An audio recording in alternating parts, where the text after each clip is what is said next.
사랑하는 성도 여러분, 그리고 진리의 말씀을 사모하는 모든 분들께 하나님의 평강이 함께 하시기를 기원합니다. 오늘 우리는 믿음의 여정 가운데 많은 이들이 궁금해하고 때로는 혼란스러워하는 주제에 대해 함께 묵상하고자 합니다. 이 이야기가 여러분의 믿음을 더욱 굳건히 하고 주님을 향한 소망을 새롭게 하는 은혜의 시간이 되기를 바랍니다. 만약 오늘 이 말씀이 여러분의 마음에 울림을 준다면 이 귀한 메시지를 주변에 사랑하는 이들과 함께 나누어 주십시오. 하나님의 진리가 더 널리 퍼져나가는데 여러분의 나눔이 귀한 통로가 될 것입니다. 최근 인터넷과 여러 매체를 통해 올해 9월에 교회의 휴거가 일어날 것인가? 라는 질문이 빠르게 퍼져나가고 있습니다. 구체적으로 어떤 이들은 9월 23일을 휴거의 날로 지목하며 그 근거로 유대인의 절기인 로시 하샤나, 즉 나팔절을 제시합니다. 그리고 그날로부터 정확히 2550일, 즉 7년이 지난 2032년의 욤키푸르, 즉 대속죄일에 예수님께서 재림하실 것이라고 주장합니다. 2550일이라는 숫자는 구약성경 다니엘서에 언급된 7년 대환난의 기간과 일치하기에 많은 이들의 호기심을 자극하고 있습니다. 오늘 우리는 이러한 주장에 대해 어떻게 생각해야 할지, 그리고 그보다 훨씬 더 중요한 성경은 무엇을 말씀하고 있는지 깊이 있게 살펴보고자 합니다. 먼저 이 주장의 배경이 되는 로시 하샤나, 즉 나팔절에 대해 알아볼 필요가 있습니다. 나팔절은 유대인의 새해 첫날을 기념하는 절기로 쇼파르라는 양가 나팔을 불며 하나님의 심판과 구원을 기억하는 날입니다. 일부 성경학자들은 나팔을 불어 모임을 알리는 이 절기의 특징이 마지막 나팔 소리와 함께 성도들이 들림받는 휴거의 모습과 연관이 깊다고 해석합니다. 또한 나팔절은 새로운 달이 뜨는 것을 보고 날짜를 확정했기 때문에 고대 유대인들 사이에서는 그날과 그때는 아무도 모른다는 관용구가 사용되기도 했습니다. 예수님께서 자신의 재림에 대해 바로 이 표현을 사용하셨기에 많은 이들이 나팔절과 휴거 사이에 특별한 연관성이 있을 것이라 기대하는 것입니다. 이러한 기대는 예수님의 초림, 즉 첫 번째 오심이 유대인의 봄 절기들을 통해 성취되었다는 사실에 기반합니다. 예수님의 십자가 죽으심은 유월절에, 무덤에 계심은 무교절에, 그리고 부활하심은 초실절에 정확히 이루어졌습니다. 또한 성령 강림은 오순절에 임했습니다. 이처럼 봄 절기들이 예수님의 초림을 통해 완벽하게 성취되었기에 많은 사람들은 가을 절기인 나팔절, 대속죄일, 초막절이 예수님의 재림과 관련하여 성취될 것이라고 믿습니다. 그리고 그 믿음에는 상당한 근거가 있습니다. 하지만 가을 절기가 재림과 관련하여 성취될 것이라는 가능성과 특정 날짜를 휴거의 날로 단정하는 것은 전혀 다른 문제입니다. 현재 퍼지고 있는 주장들은 몇 가지 해결되지 않은 큰 가정 위에 세워져 있습니다.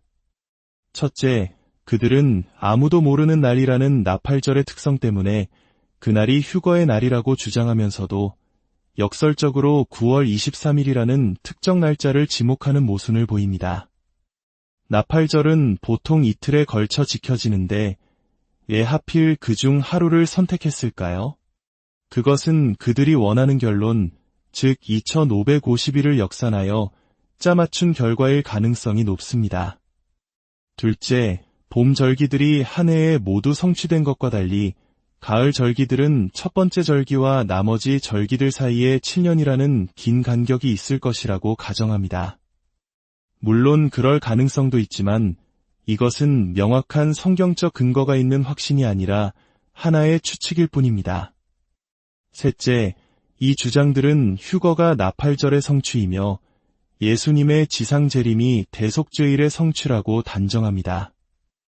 그러나 가을 절기 세 가지 모두가 7년 대환난 끝에 있을 예수님의 재림과 관련된 사건들로 한꺼번에 성취될 가능성도 있습니다.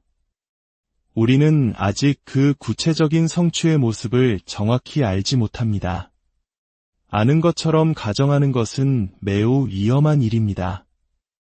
이러한 숫자 계산은 언뜻 보기에 매우 정교하고 희귀한 것처럼 보입니다. 주장하는 이들은 이러한 날짜 조합은 지난 50년간 몇 번 없었고 앞으로 50년간도 일어나지 않을 매우 드문 현상이라고 말하며 특별함을 강조합니다. 그러나 이 또한 사실이 아닙니다. 계산의 시작점을 하루 이틀만 옮기면 비슷한 조합은 몇 년 후에도 얼마든지 만들어낼 수 있습니다. 예를 들어 2027년의 나팔절 날짜를 기준으로 계산하면 2034년의 대속죄일과 또 다른 2550일 조합을 찾을 수 있습니다. 이것은 숫자를 어떻게 조작하여 원하는 결론을 얻어내는가에 대한 문제이지 하나님의 계시가 아닙니다. 사랑하는 여러분, 저는 이러한 현상을 보면서 약 10여 년 전 교계를 뜨겁게 달구었던 블러드문 예언을 떠올리지 않을 수 없습니다.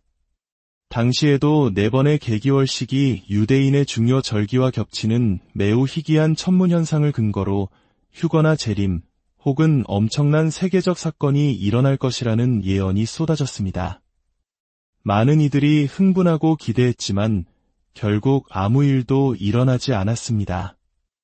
왜냐하면 그 주장들 역시 성경 말씀을 올바르게 해석한 것이 아니라 일부 구절을 문맥에서 떼어내어 자의적으로 해석했기 때문입니다.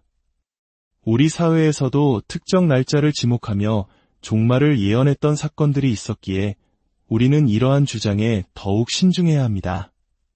잘못된 예언은 세상 사람들로 하여금 기독교의 진정한 메시지를 조롱하게 만들고 연약한 믿음을 가진 이들을 실족하게 만드는 심각한 결과를 낳을 수 있습니다. 그렇다면 성경은 이 문제에 대해 무엇이라고 명확하게 말씀하고 있습니까? 그것이 가장 중요합니다. 마태복음 24장 36절에서 예수님께서는 친히 이렇게 말씀하셨습니다. 그러나 그날과 그때는 아무도 모르나니 하늘의 천사들도 아들도 모르고 오직 아버지만 아시느니라. 이 말씀은 너무나도 명백합니다. 하늘의 천사들도 심지어 아들이신 예수님 자신도 모르신다고 하셨는데 어떻게 한낱 인간이 그날을 계산하고 안다고 주장할 수 있겠습니까? 특정 날짜를 휴거의 날이라고 주장하는 것은 예수님의 이 말씀을 정면으로 반박하는 것입니다. 그들이 어떤 정교한 계산과 그럴듯한 증거를 제시하더라도 이 명백한 성경 말씀 하나만으로도 그들의 주장은 성립될 수 없습니다. 저는 압니다. 이러한 말을 들으실 때 어떤 분들은 우리의 소망을 꺾지 말라고 생각하며 마음 아파하실 수 있습니다. 저 역시 다른 모든 그리스도인들처럼 예수님께서 다시 오시기를, 휴거가 일어나기를 간절히 사모하고 있습니다. 오늘 당장이라도, 아니 이 말씀을 전하는 지금 이 순간이라도 오시기를 소망합니다. 하지만 사랑하는 여러분, 우리의 소망이 어디에 뿌리를 두고 있는지 잠시 돌아보기를 원합니다. 우리의 소망은 9월 23일이라는 특정 날짜에 있습니까? 아니면 예수 그리스도 그분 자신에게 있습니까? 저는 휴거를 원합니다. 그러나 그것은 휴거라는 사건 자체가 목적이 아니라 휴거를 통해 내가 사랑하는 주님과 영원히 함께 있게 되기 때문입니다. 우리의 소망은 날짜가 아니라 우리 구주 예수 그리스도이십니다. 성경은 우리에게 이렇게 권면합니다. 로마서 15장 13절입니다. 소망의 하나님이 모든 기쁨과 평강을 믿음 안에서 너희에게 충만하게 하사 성령의 능력으로 소망이 넘치게 하시기를 원하노라. 우리의 소망의 근원은 하나님 자신이십니다. 그러므로 휴거가 언제 일어나든 우리는 그분 안에서 기쁨과 평강으로 충만할 수 있습니다. 시편 71편 5절은 고백합니다. 주 여호와여, 주는 나의 소망이시여 내가 어릴 때부터 신뢰한 이시라. 요한복음 14장 6절에서 예수님은 말씀하셨습니다. 내가 곧 길이요 진리요 생명이니 나로 말미암지 않고는 아버지께로 올 자가 없느니라. 예수님께서는 특정 날짜나 블러드문이나 일식 현상이 길이라고 말씀하지 않으셨습니다. 오직 예수님 자신이 유일한 길이요, 진리요, 생명이십니다. 그렇다면 우리는 마지막 때에 대한 소망 없이 살아야 합니까? 결코 아닙니다. 오히려 우리는 그 어느 때보다 더 큰 확신과 소망을 가져야 합니다. 다만 그 근거가 인간의 불확실한 계산이 아니라 하나님의 확실한 말씀이어야 합니다. 우리는 휴거가 그리고 주님의 재림이 매우 가까웠음을 압니다. 그러나 그것은 날짜 계산이나 천문 현상 때문이 아닙니다. 바로 성경이 예언한 시대의 징조들이 우리 눈앞에서 생생하게 펼쳐지고 있기 때문입니다.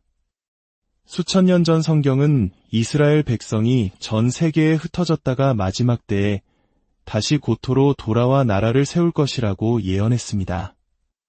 기독교 역사 2000년 중 1900년 가까이 이스라엘이라는 나라는 존재하지 않았습니다.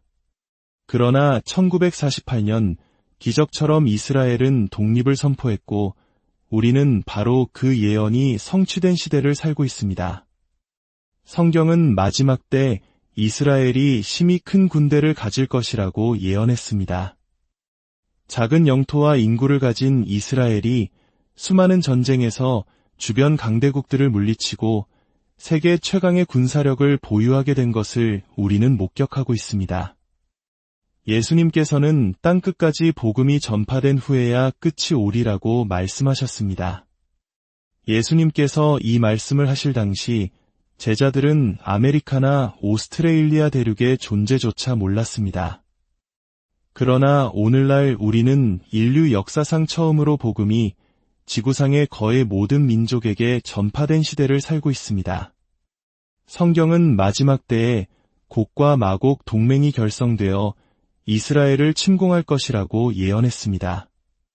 역사상 한 번도 존재한 적 없던 러시아, 이란, 터키를 중심으로 한 이 동맹이 바로 우리 눈앞에서 형성되고 있습니다. 성경은 마지막 때에 매매를 통제하는 짐승의 표 시스템이 등장할 것이라고 예언했습니다. 과거에는 초자연적인 힘이 아니고서는 불가능해 보였던 이 예언이 이제는 중앙은행 디지털 화폐와 같은 기술을 통해 전 세계적으로 현실화되고 있습니다. 정부가 원하면 언제든지 개인의 자산을 동결하고 거래를 막을 수 있는 시스템이 구축되고 있는 것입니다. 사랑하는 여러분, 이외에도 수많은 성경의 예언들이 마치 거대한 퍼즐 조각처럼 우리 시대의 하나로 맞춰지고 있습니다. 이것이야말로 우리가 인간의 계산이 아닌 하나님의 시간표를 신뢰해야 하는 이유입니다.